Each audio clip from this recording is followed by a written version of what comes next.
The 5 types of financial independence retire early. If you're a personal finance nerd like me, you're probably familiar with FIRE, financial independence, retire early. But if you're new to this world, you might be wondering what FIRE discussion is about and what it means.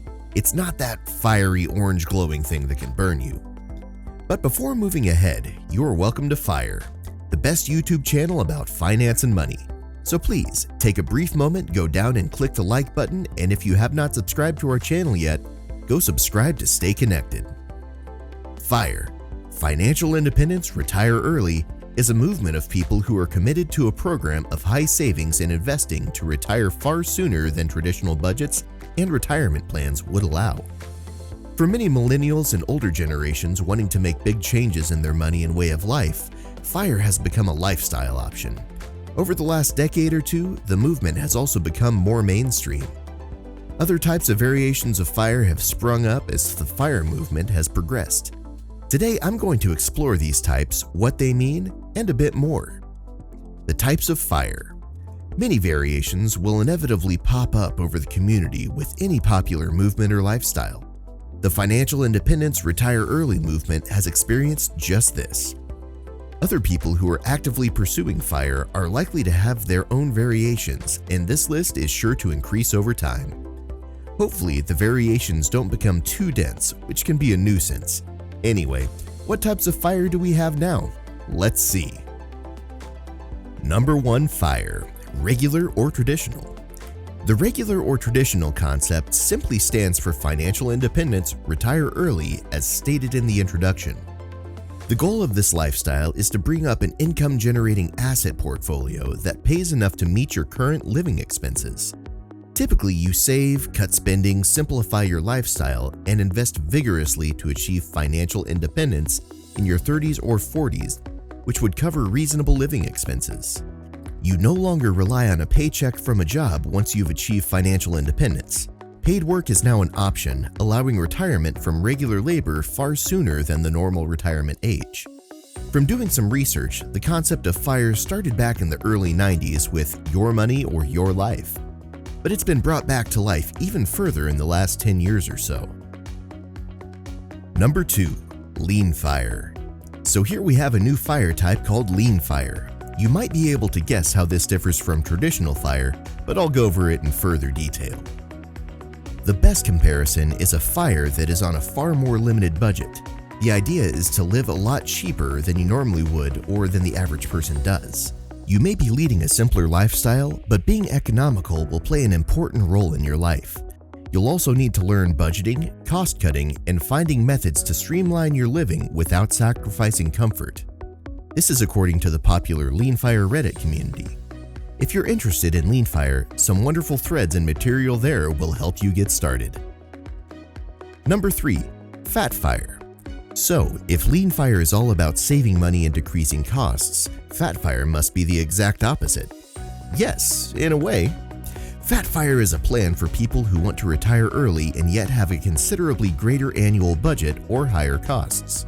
Rather than living on less than $40,000 or more in a modest range of traditional FIRE, you will be looking at more living expenses.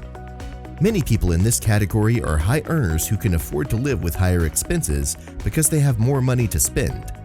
I see this as a FIRE on steroids, where you can achieve financial independence and retire early while also living a little more luxuriously.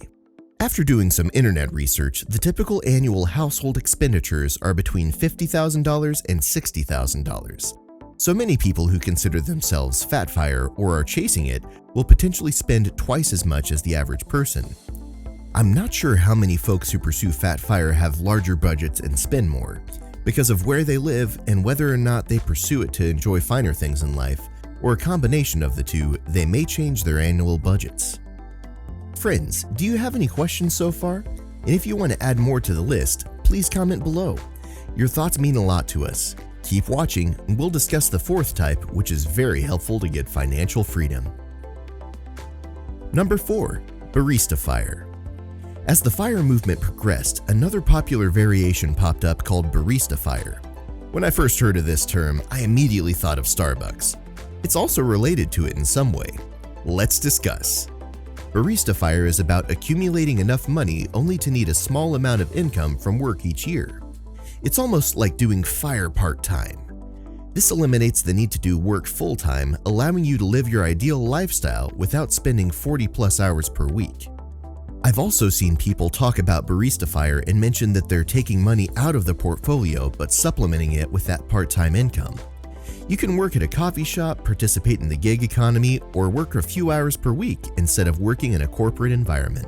The advantages don't include working yourself to death to reach FIRE, achieving financial independence sooner, and possibly getting health coverage so that you won't have to pay completely out of pocket. This is also a better solution for those who are unsure about early retirement and would like to try it out. It also allows you to pursue more of your passions, side hustles, or find something you'd like to do full-time. Number 5. Coast FIRE. Finally, there is a type known as Coast FIRE. It's very similar to Barista FIRE, but there's some minor differences.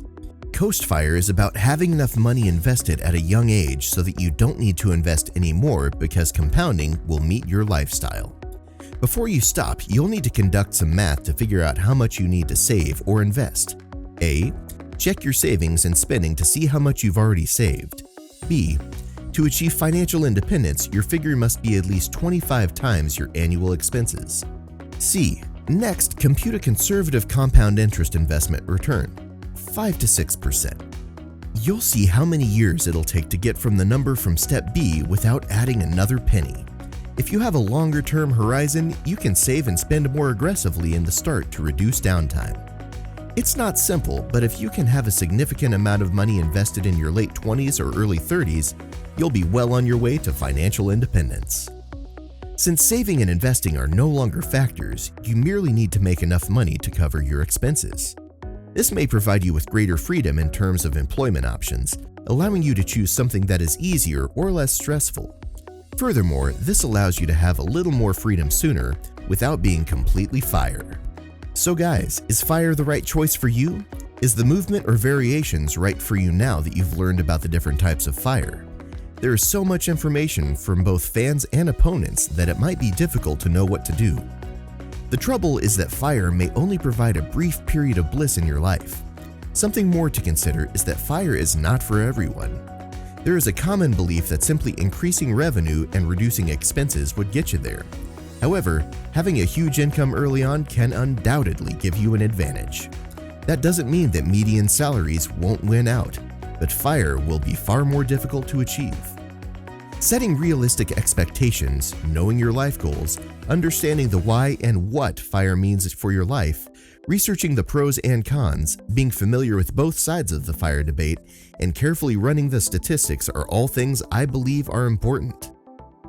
These types of FIRE provide you with some options to consider, such as Barista FIRE, which allows you to test the tides before going full FIRE. FIRE, in my opinion, is about wanting more out of life and experiencing new things or passions on your own terms. Perhaps you have a huge vision for something you will want to accomplish or pursue, and working into your 60s will prevent you from achieving it. What's fascinating about all those types of FIRE is that some of them go beyond the original core fundamentals. As a result, these types may attract you more, and ultimately, it is up to you to decide. Originally, I was enthralled by the concept of FIRE. But when I was more focused on my personal finances, passions, and professions, I realized that none of those FIRE options were right for me. It simply stands for enjoy what you do, which is having joy in your work and life while also working towards financial freedom. So, what are your thoughts on FIRE? Are any of these types appealing to you? Are you on your way to achieving FIRE or your own variation of it? Please let me know in the comments section below. If you have not subscribed to our channel yet, then subscribe and hit the notification button to get notifications with our latest content. If you want to make money and enjoy financial freedom, then FIRE is for you. Thanks for your time. Be happy.